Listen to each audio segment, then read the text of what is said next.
Welcome to another Northern Monkeys datasheet review, where we're taking a look at the Devastator Centurions. So an interesting unit that came out in the dubious times of 7th edition, and these guys have had a strange place in the meta ever since as this kind of much derided, chonky unit. And now, as we've rolled up towards the end of 10th edition, they've ended up in a very interesting spot. So 165 points for 3, or 330 for a big unit of 6. These guys are a very, very expensive unit. You know, you're talking more than like a gladiator tank or something like that. And you do get decent stats for that. You know, 4 wounds apiece, so the 3 of them will have 12 wounds total. They've got a 2-up armor save, they're T7, a couple of OC. They're very, very solid stuff. The only stat they're really lacking is their movement of 4. Now, they do got a broad array of weapons that we'll talk about later, but overall this is a very slow, ponderous, but tough unit, and they do have excellent firepower, but that's pretty handicapped by their low movement potential.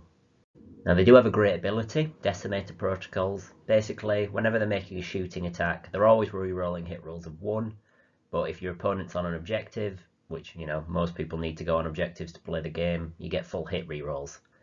Really, really good, and this is a lot like the Ballistus Dreadnought, how this unit becomes independent. They sort of don't need Oath, which is great for anti-tank units because you end up with this scenario where, oh, you've got this big unit pressing up into your, like, front of your lines. Oh, well, I'm going to Oath that unit so that my, like, melee units can get stuck in and I can use close range firepower to destroy that unit with Oath. But then your opponent's got some, like, vehicles hanging out the back and you want to be able to target them. Well, that's where these guys come in. And this is even better when combined with Stunning Fusillade, a stratagem from Shadowmark Talon, where basically if you're more than 12 away, which the Centurions want to be, you get +1 to hit and +1 to your AP. Now this basically means you're hitting on 2s re-rolling, which is, you know, the word can't get any better than that. And on top of that, all your las cannons and your missile launchers get an extra pip of AP.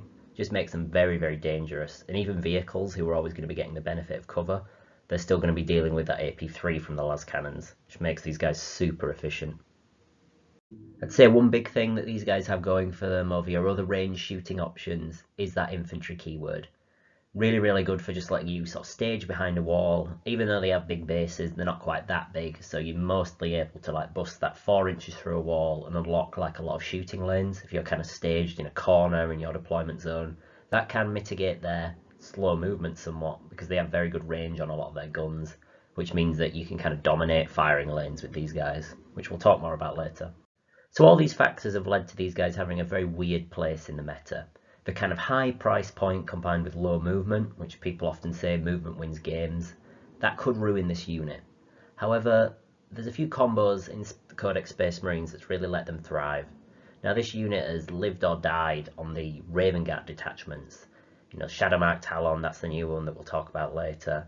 And previously these guys were running with Ultramarines, where Uriel Ventris could give their units deep strike. So this was the old combo in Vanguard Spearhead. Essentially, you'd make a big 6-man unit of these guys. Uriel Ventris would select them to have deep strike. They'd come down, blast your opponents with their twin-linked las cannons and all their missiles and just do a horrendous amount of damage, and then use the guerrilla tactics stratagem to go back into reserves. And then next turn, they just deep strike again, do it all over. Now they took some points nerfs, which was pretty bad. And then Uriel Ventris had his ability straight up nerfed, so this combo just doesn't work anymore. So obviously it was very, very good, and we saw them like almost winning worlds based on an army supported primarily by these guys as the like ranged output. So it was good, but it's gone. However, that army relied very much on Ultramarines and all the tricks that their characters could bring. Nowadays you've got the Shadowmark Talon detachment, which is just a fantastic Raven Guard themed detachment that really once again lets these guys shine. So that new Shadowmark Talon detachment is fantastic. You don't get deep strike as part of it because that came from Ventris, but you just play those angles from reserves, you know. There's a lot of big firing lanes, you can take advantage of the Centurion's range and still get great value out of them in this detachment. We just did a review about this detachment and it's so good. You basically just swarm your opponent with all these deep striking jump pack units that can rapid ingress, be untargetable, and you just pressure your opponent constantly with these melee units.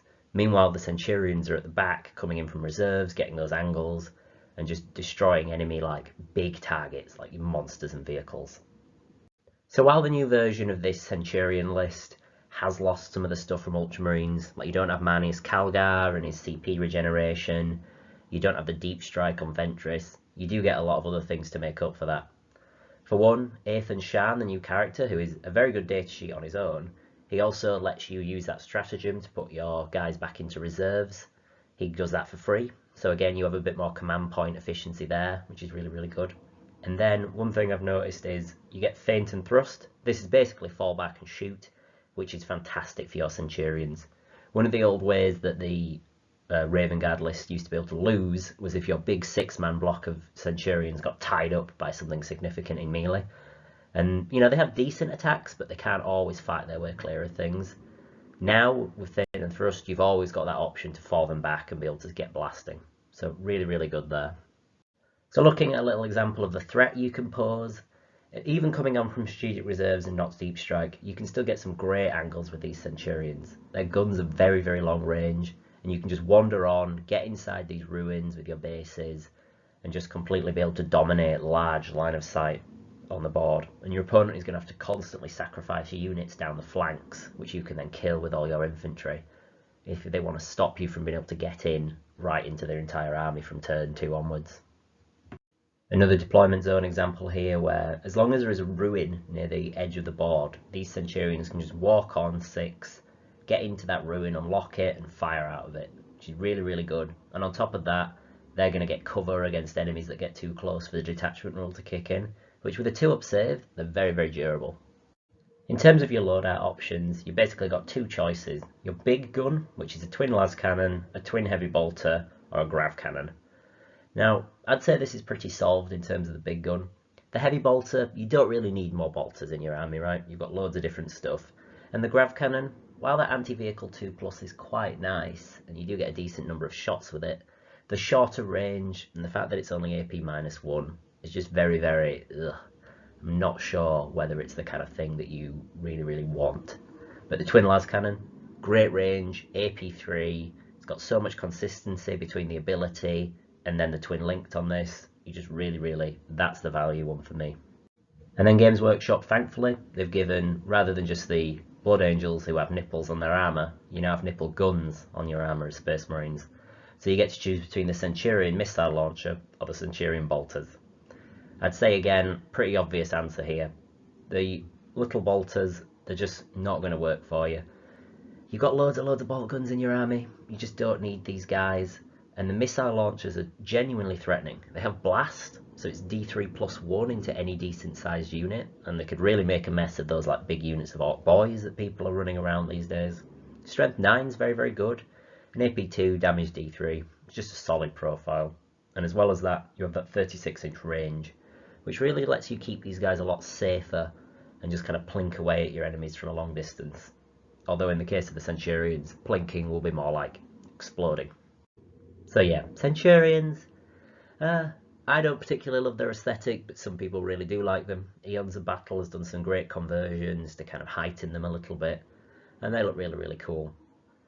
But they work really well on with the Raven Guard detachment. That seems to be the one place where these guys can thrive, because it kind of gets around their like slow movement speed of just being able to go back into reserves.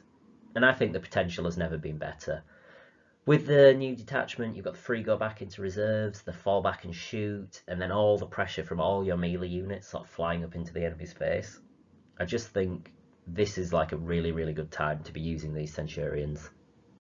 However, as always with James Workshop hanging about, sometimes he brings gifts, sometimes he brings terrible news, and 11th edition's coming up in maybe a year or so. I don't know how long Centurions are going to stay in the game for. They might go to Legends, so I'd be wary of that before you go out and buy like 9 of them. It's just a warning. So thanks for watching everyone. Like and subscribe if you enjoyed. We try and make content like this every week. And let me know in the comments section what you think of Centurions. I personally find them to be a bit stubby, shall we say, and with especially the assault ones with their kind of goofy arms. But they do certainly have a place in the meta, as we've seen from recent data. So, again, thanks for watching. Bye.